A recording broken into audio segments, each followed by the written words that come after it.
생생하게 상생하며 YTN 라디오 생생경제.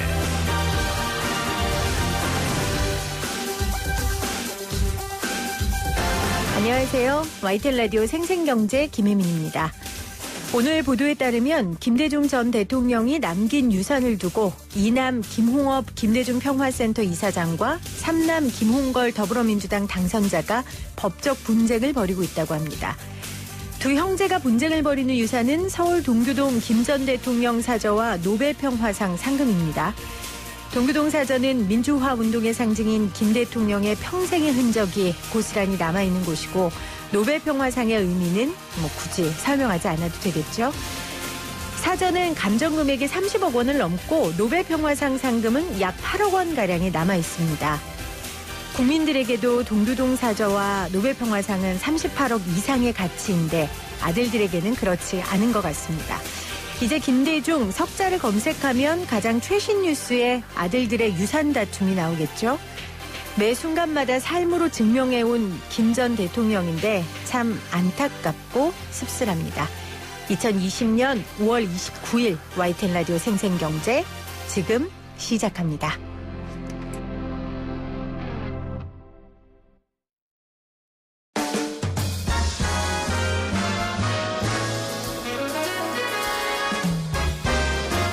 토론 아니고 수다.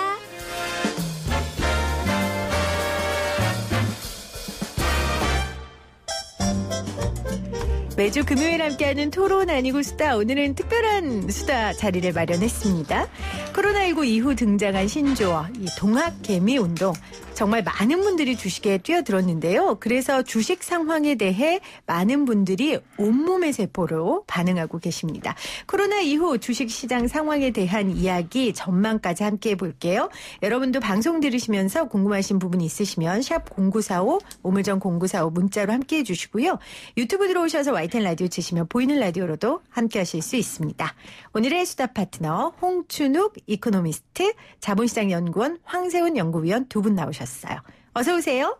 네, 안녕하십니까. 네. 반갑습니다. 우리 황세훈 연구위원님은 생생경제에서 몇 번 뵙고 우리 홍춘욱 박사님은 처음이세요. 자, 건너편 경제 전문 방송만 자주 가셨죠? 죄송합니다. 앞으로도 자주 나오시면 되죠. 뭐 죄송하실 것까지 없고요. 자, 오늘 대신 저희 수준에 맞게, 제 수준에 맞게 재미있게 그리고 쉽게 두 분이 좀 이야기해 주시면 감사하겠습니다. 오늘 시장 이야기부터 해볼게요. 저도 오늘 좀 시장을 봤는데 파란색이다가 지금은 빨간색으로 바뀌었더라고요. 오늘 시장 상황 우리 박사님께서 좀 정리해 주실까요? 네, 연초부터 지금까지 계속 저희들 주식시장 참가자들을 괴롭히는 뉴스 중에 하나가 사실은 미국이랑 중국 사이가 안 좋다는 겁니다. 미국 입장에서 중국이 마음에 안 드는 구석은 뭐 한두 군데가 아니겠지만 일단 1등을 달리고 있는 나라가 2등 나라를 견제하는 건 항상 있어 왔던 일이고요. 실제로 미국이랑 영국이 독립전쟁 이후에도 전쟁을 했었다라는 거 아실 분이 잘 없을 겁니다.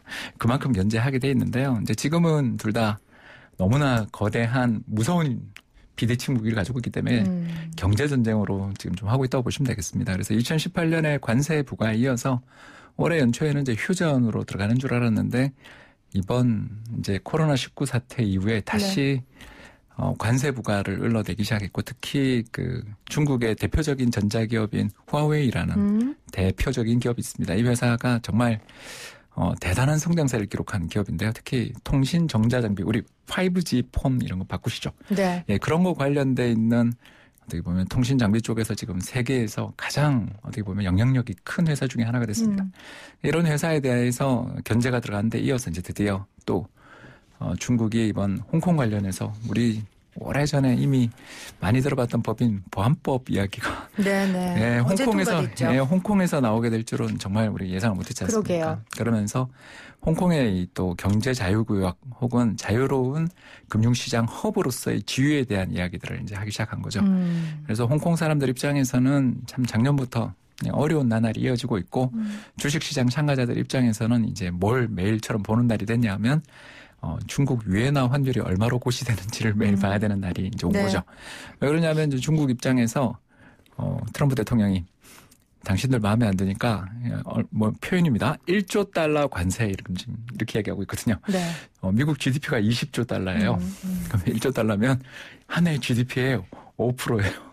그분은 생각한 대로 말씀하시는 스타일이시니까요. 네. 그렇긴 하지만 너무 큰 돈입니다. 네. 네. 그 관세 이야기를 흘러대니까 바로 어떤 일을 했냐 하면 중국 위엔화 환율을 인상고시해버린 거죠. 그러니까 다시 말해서 1달러에 대해서 중국 위엔화가 한때는 6.2에서도 거래된 적이 있었어요. 네. 정말 중국 사람들이 구매력이 엄청 넘쳐나던 우리 길거리에 중국 분들 관광객들 와서 야 이게 네. 좀 어떻게 보면 저렇게 잘 살았나 네. 싶었던 시절이라면 지금은 이제 7을 넘어선 거죠. 박사님 사학과 나오셨죠? 네, 그렇습니다. 네. 제가 오늘 장 얘기 물어봤는데 지금 관세부가 하회의에서 홍콩 보안법까지 쭉 읊어주셔서 그래서 오늘 어제 홍콩 보안법이 통과돼서 그래서 그게 오늘의 장에 영향을 끼쳤습니까? 네. 아침에는 아주 2천을 깰 것 같이 내려갔습니다. 그런데 역시 장 마감면까지 봐야 되는 거더라고요. 네. 람데시비르 세계적인 길리어드사라는 회사가 하나 있는데 이 회사에서 개발한 어떻게 보면 코로나 바이러스에 관련된 치료제 개발을 우리나라에서 이제 수입한다. 이런 뉴스들이 나오면서부터 물론 또 여기에 싸다. 2천 깨진다 생각하면서 저가 매수도 들어와서 시장 일단 플러스로 마감하는 분위기입니다. 네, 자 매일매일의 장의 변수가 정말 많아졌어요. 자 그렇다면 위원님 이번 달 들어서 코스피 지수를 보면 꺾은 선을 살살 그리면서 우상향으로 가고 있거든요. 지수가 2,000선 위에 안착했다 안심해도 됩니까? 2,000선에 안착했다는 표현 자체가 사실은 그닥 적절한 표현이라고 보기는 어렵습니다. 주가 움직임을 예상하기는 어려운 거고요. 네. 예를 들어서 그럼 이제 2,000선 위에 안착했다라는 표현이 보통 시장에서는 그렇다고 해서 항상 2,000선 위에 있어야 되느냐 그건 아니거든요. 네. 그리고 2,000선이 깨질 확률은 사실 상당히 있죠. 다시 2,000선 밑으로 내려갈 가능성은 언제든지 있습니다. 그렇다고 해서 2,000선 밑에 내려가서 한참 또 머무를 거냐 다시 또 반등할 가능성도 배제하기는 어렵거든요. 그렇기 때문에 2,000선을 이제 2,000선이 다시 무너지느냐 무너지지 않느냐 자체에 대한 논쟁은 큰 의미는 의미가 없다. 없다라고 봐야 되는 것 같고요. 위원님은 주식 안 하시죠 개인적으로? 뭐 하는 경우도 더러 있습니다. 아니 왜냐하면 지금 네. 항상 2,000선에 있어야 하냐 이 말이요. 주식하는 사람들한테는 지금 가슴이 쿵 털어지는 말이에요. 박사님 맞죠? 예, 저 가슴이 쿵 떨어졌습니다. 그러니까요. 그렇지만 네. 좀 이렇게 길게 놓고 보면 사실 우리가 주가가 2,000선에 걸려 있기 시작한 지는 거의 10년이 넘었거든요. 그렇기 때문에 2,000선이라는 그 특정 지수대에 너무 큰 의미를 부여할 필요는 없다라고 보여지는 거고요. 네. 계속해서 이제 코로나가 안정세로 진행이 된다면 당연히 2,000 위에서 계속 이제 주가가 유지될 가능성은 상당히 높다고 볼 수 있겠죠. 네. 그렇지만 2차 웨이브가 온다든가 혹은 또 미국과 중국 간의 관계가 지금보다 훨씬 더 안 좋은 쪽으로 거의 전면전 수준으로 확전이 된다면 그러면 2차선이 또 쉽게 깨질 수도 있는 사안이거든요. 네. 따라서 2,000선에 계속 안착한다 내지는 그 여부에 대한 이제 거기에 의미를 부여하는 것보다는 현재의 트렌드가 현재의 코로나 안정기가 계속해서 유지될 수 있을 것이냐 얼마나 백신 개발이 빨리 이루어질 수 있을 것이냐 뭐 이런 것들에 대한 예상 전망 이런 것들이 훨씬 더 중요하다고 볼 수가 있습니다. 알겠습니다. 항상 2,000선에 있어야 하냐로 가슴이 쿵 떨어지신 우리 박사님은 그래도 박사님이 좀 대답을 해주세요. 지수가 2,000선 위에 안착했다고 봐야 됩니까? 이거 굉장히 중요한 질문입니다. 주식하시는 분들에게는. 예, 저는 안착까지는 모르지만 그래도 의미 있는 레벨이라고 생각합니다. 이게 이제 왜 그러냐면 2,000 전후해서 저희들이 이제 이걸 뭐라고 하냐면 매물벽이라 그러거든요. 매물벽이 뭐냐면 공방이 이루어졌던 레벨이다 이렇게 생각하시면 됩니다. 거기서 좀 저렴한 표현을 쓰자면 주식 샀다 물린 분이 굉장히 많은 레벨입니다. 2,000선 깨질 때 3월달 2,000선 깨질 때 야 여기서도 빠지겠어 하고 사람들이 주식을 엄청 샀거든요. 통곡의 벽이군요. 그것도 무섭네요. 네네. 네, 그래서 주식시장에서 항상 이런 지수 움직일 때 100포인트 또는 1000포인트로 움직일 때가 이게 뭐 아무것도 아닌 것 같은데도 거기가 통곡의 벽이 되는 경우들이 종종 나오는데 이번에 2,000을 어떻게든 깨고 올라가서 또 오늘도 장중에 2,000선을 위협하다가 플러스 나고 있다라는 건 단단해졌다. 아하, 아직 안심하긴 이르지만 왜냐하면 아직 상황들이 다 불안정하기 때문에 그렇지만 의미 있는 흐름이다라고 평가를 해 주셨습니다. 두 분 다 이 자본시장을 오랫동안 보셨으니까 특히 주식에 있어서요. 이런 동학 개미 운동 이런 적이 있었습니까? 없었습니다. 없었습니까? 제가 보기에도 처음입니다. 그럼 이런 운동이 벌어지게 좀 가장 큰 요인은 뭘까요? 부동산이 너무 비싸요.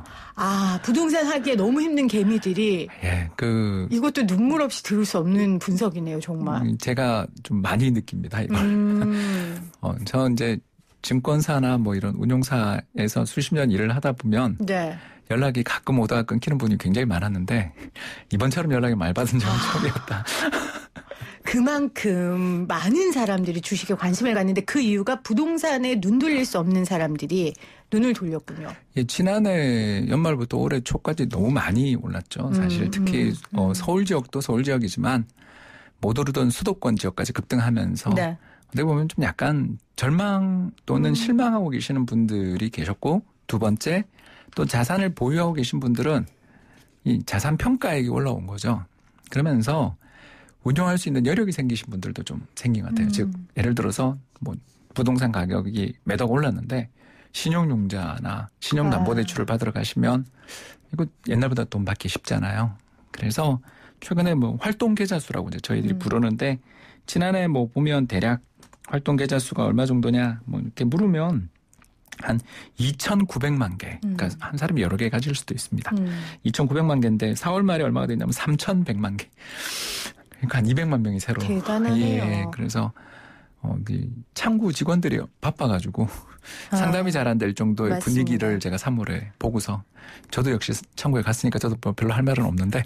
아니, 뭐 나쁜 건 아니잖아요. 나라를 구하신 동학 운동에 지금 비유할 정도로. 예, 저도 동학개미입니다. 네, 그러시군요. 그러니까 두 가지 이유를 말씀해 주셨어요. 그러니까 근데 두 가지 이유가 서로 다른 상황이네요. 하나는 부동산을 할 사람들이 없어서 주식으로 몰린 경우고, 하나는 부동산으로 돈을 벌어서 그 남은 돈으로 여유가 생기니까 주식을 한 경우고요. 근데 이제 학습 효과 같은 것도 무시하기가 어려운 게요. 우리가 이제 1997년에 IMF 위기 외환 위기를 맞았고요. 그다음에 네. 2008년도에 글로벌 금융 위기를 맞았습니다.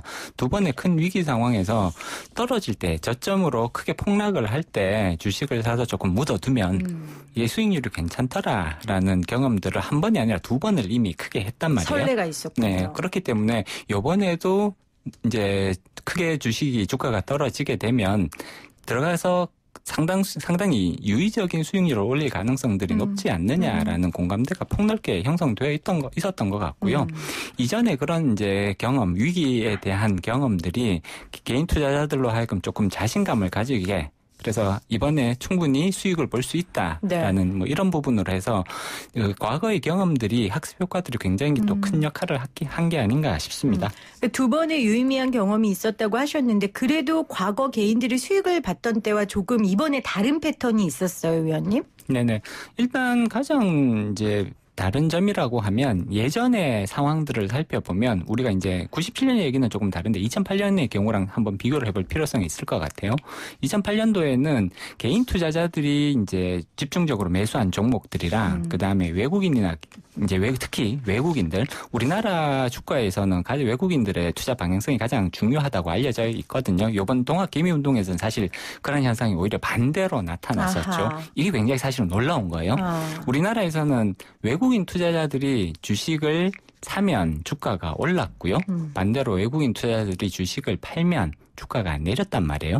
근데 이번 동학 개미 운동 기간 동안에는 외국인들이 진짜 줄기차게 한국 주식을 매도를 했음에도 맞아요. 불구하고 그 물량들을 다 개인들이 받아줬단 말이에요. 동학개미 운동하는 박사님 같은 분들. 다 받아줬단 말이에요.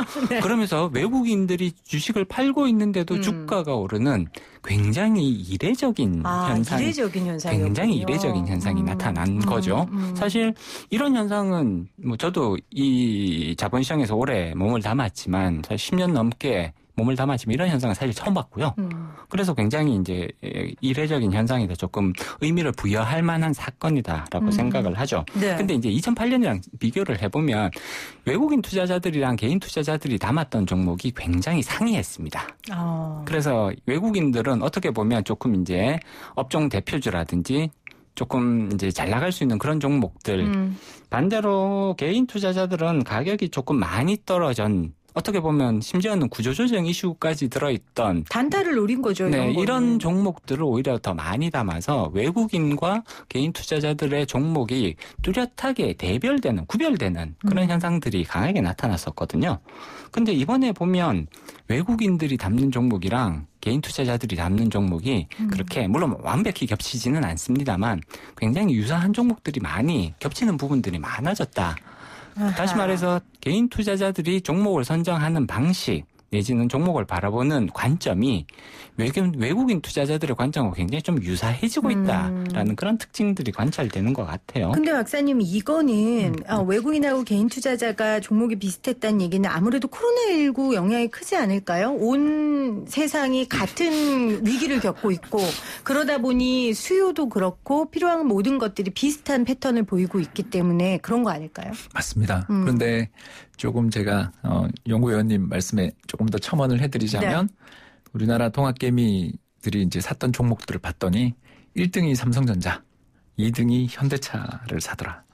그리고 3등이 삼성 SDI를 샀습니다. 이거는 원래도 좋은 회사들이고 그러니까요. 대형 기업들인데 이 기업들을 샀다라는 건 우리나라 동학개미들이 아까 방금 이야기하신 것처럼 환자님 말씀하신 것처럼 교훈을 얻었다. 옛날 2008년에 보니까 주가 폭락했다 회복될 때 네. 대형주 좋더라. 네. 이게 이제 첫 번째고 두 번째가 언컨택트라고 해야 될지 뭐 신조인 언택트일지는 모르겠습니다만 아무튼 우리 사람들이 전부 컴퓨터를 많이 하고 집에 재택근무를 하는 환경에 수혜를 받는 데가 어디냐. 이런 쪽에서 적극적인 매매가 있었던 것도 함께 결부된 것 같아요. 참고로 외국인은 제일 많이 산 종목이 5월달에 뭘 많이 샀나 궁금해가 찾아봤더니 카카오를 제일 많이 샀더라고요. 그러게요. 야, 정말 이걸 보면 수익률은 우리 동학개미들이 삼성전자랑 현대차를 사서 노력은 했는데 수익률은 좀 별로고요.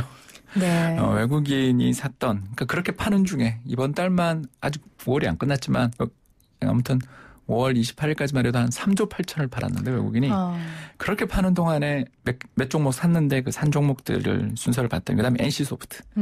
예, 요새 뭐 이제 잡을 수 없는 곳으로 가고 있는 NC소프트까지. 그러니까 오히려 우리나라 개인 투자자들은 원래 좋았던 그리고 미래 가치를 보고 좀 튼튼한 기업들을 투자했고 외국 기업들이 오히려 코로나19 수혜주를 산 거네요. 아까 우리 위원님이 말씀하셨던 2008년하고는 조금 반대되는 패턴에.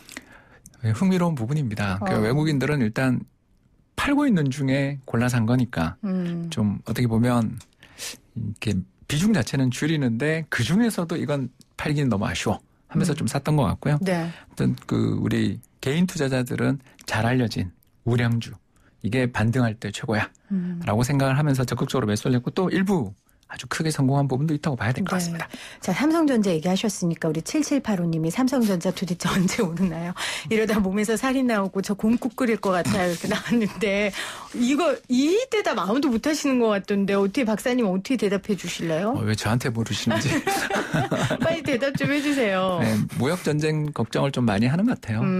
이게 예, 최대 고객 중에 하나가 화웨이입니다. 삼성전자가 세 가지 큰 부문이 있는데 첫 번째 반도체. 이 반도체가 사실 제일 중요하니까 이것만 할게요. 이 반도체 쪽에서 가장 큰 고객들이 중국 고객들이고 그 중국 중에서도 제일 큰 회사가 화웨이다 보니 이쪽에 대해서 뭔가 문제가 생기지 않을까 그런 걱정도 있고 더 나가서 2018년에 미중 무역 분쟁 할 때 마음고생들을 투자자들이 너무 많이 했어요. 양쪽에서 너무 고생을 많이 하고 저렇게까지 해야 되나 싶을 정도로 네. 어려워지는 걸 보며 교역량이 줄어드는 걸 봤거든요. 그래서 투자자들 입장에서는 일단 이 좀 끼인 것 같다. 이렇게 생각되니까 일단 뉴스가 너무 많이 나오는 종목들에 그러네요. 대한 부담감을 느끼는 것 같다. 이렇게 볼 수 있겠습니다. 그러니까 아직 그 지뢰가 남아있다라고 지금 판단하는 거네요. 박사님 제 표현에 굉장히 반응을 잘해 주시네요. 좋은 표현인 것 같습니다. 네. 통곡의 벽에 이어서. 위원님은 왜 제 표현에 안 웃으세요? 몇 번 해봤다고 적응되신 거예요, 지금? 이미 많이 좀 익숙해지고 있고요. 네, 알겠습니다. 자, 그러면 9838님. 제조업주 많이 갖고 있는데 이번에 카카오한테 또 밀렸어요. 제조업주 저 처분하고 저도 대세를 따라야 할까요? 라고 왔어요. 최근 들어서 주식시장에서 나타나는 중요한 특징 중에 하나는 양극화입니다. 이제 잘 되는 주식은 점점 더 잘 되고요. 안 되는 주식은 계속해서 소외를 받는 현상들이 물론 이제 이게 코로나 사태 이전부터 이런 현상들이 이미 나타나고 있었거든요. 그러다가 코로나 때 이제 잠깐 모든 종목이 다 떨어졌잖아요. 그래서 이제 조금 주춤하는 듯한 모습을 보였지만 이게 이제 회복세로 접어들면서 다시금 이 양극화 되는 집은 더 잘 되고 안 되는 집은 계속해서 안 되는 현상들이 이어지고 있다라고 평가해 볼 수가 있습니다. 근데 이게 시장이 효율적인 게요. 이게 왜 이런 현상들이 나타나는지를 살펴보면 앞으로 매출이 증가하고 기업 이익이 증가할 수 있는 영역이 과연 어디냐. 네. 전통적인 제조업 분야에서 매출이 증가할 가능성은 사실상 대단히 약하다고 볼 수가 있습니다. 이미 산업구조 자체가 재편됐죠. 그렇습니다. 네. 그래서 사실 주가라는 거는 향후에 얼마만큼 매출이 증가할 수 있을 것이냐. 그럼으로써 영업이익이 증가할 수 있을 것이냐를 보는 부분이거든요. 그렇다면 전통적인 제조업에서 매출과 영업이익이 제대로 증가할 가능성은 대단히 제한적일 수밖에 없다라고 평가를 해야 되고요. 새로운 영역들이 생기는 곳. 이게 결국은 이제 요즘 이제 잘 나가는 네이버나 혹은 카카오나 NC소프트 이런 것들이 결국은 새롭게 매출 영역을 계속해서 개척해 나가는 곳이란 네. 말이에요. 그렇기 때문에 향후 당분간은 잘 되는 집이 계속해서 잘 될 가능성이 오히려 더 높다고 예상을 해볼 수가 있겠죠. 그래서 네. 너무 크게 미련을 가지시는 것보다는 네. 네, 조금 과감하게 이제 관점의 전환 네. 뭐 이런 것들이 조금 필요한 시점이 아닌가 싶습니다. 박사님도 동의하세요? 같은 조언을 해주시겠어요? 예, 그렇긴 한데 어제 한국은행이 금리 인하했잖아요. 네. 그래서 이제 한국은행 총재님 발언이 그 뒤에 이제 실효한에 도달했다라는 말씀을 하셔서 추가적인 금리 인하는 좀 당분간 없을 것 같은 분위기를 만들어줬기 때문에 일단 제 생각에는 너무 시장이 한쪽으로만 너무 쏠리면 자율 반등이라는 게 좀 나오거든요. 그래서 특히 뭐 오늘 은행주 좀 반등도 나오고 이러는 걸 보면 시장이 약간 순환매라고 저희들이 부릅니다. 네. 그러니까 이쪽이 잘 되면 다음엔 또 어디가 더 못 올랐지? 이렇게 묻는 투자자들도 있거든요. 그래서 순환매 때 좀 잘 한번 대응해 보시는 게 어떨까 싶고요. 아무튼 추세 자체는 일단 언컨택트로 간다라는 걸 뭐 저도 네. 부인할 수는 없는 것 같습니다. 그런데 정부에서 지금 3차 추경이라든지 이런 것들로 돈을 이제 퍼부을 준비들을 하고 있단 말이에요. 그렇다면은 정부에서는 안 나가는 업종들을 도와줄 거 아니에요. 그렇죠. 그게 뭐 제조업도 있을 수 있고 SOC도 있을 수 있고 그러면 지금까지 재미 못 본 그런 분야가 오를 기회도 있지 않겠어요? 맞습니다. 그 기대가 제가 봐서는 좀 부각될 여지들이 있다라는 거고요. 그래서 뭐 어떤 일종의 그 뉴딜이라는 표현까지 쓰고 있지 않습니까? 네. 그래서 그 뉴딜을 봤더니 SOC 관련된 언급이 있더라고요. 그래서 작년에 이미 예타라고 해서 그 예비 타당성 조사 들어보셨죠, 그죠? 이 사업을 추진하면 이게 돈이 남냐 안 남냐 이렇게 계산해 보는 게 예타라고 하는데 그 예타하는데 박사님들이 열심히 공부를 하시지만 몇 달 몇 년 걸리거든요. 그 과정을 다 단축시켜서 통과를 시켜놨어요. 그러면 올해 설기가에 들어갔겠잖아요. 그런 것들을 단기간에 자금을 집행한다든가 이러면 지금 놀고 있던 설비들이나 장비들이 돌아갈 네. 가능성들도 있어요. 그래서 앞으로 정책 방향에 대한 어떤 수혜주들은 눈여겨보셔야 되는데 그중에 이제 여러 뉴딜 정책 중에 하나가 사실은 또 언컨택트 비대면에 대한 수혜도 있었기 때문에 그렇죠. 예, 뭐 원격 진료라든지. 그래서 뭐 소외받는다라고 말하기는 어렵고 앞서 그래서 제가 잠깐 순환매의 가능성은 있다 정도로 말씀을 드린 것 같습니다. 알겠습니다. YTN 라디오 생생경제 오늘 토론 아니고 수다 주식시장 관련된 이야기 나누고 있습니다. 광고 듣고 올게요.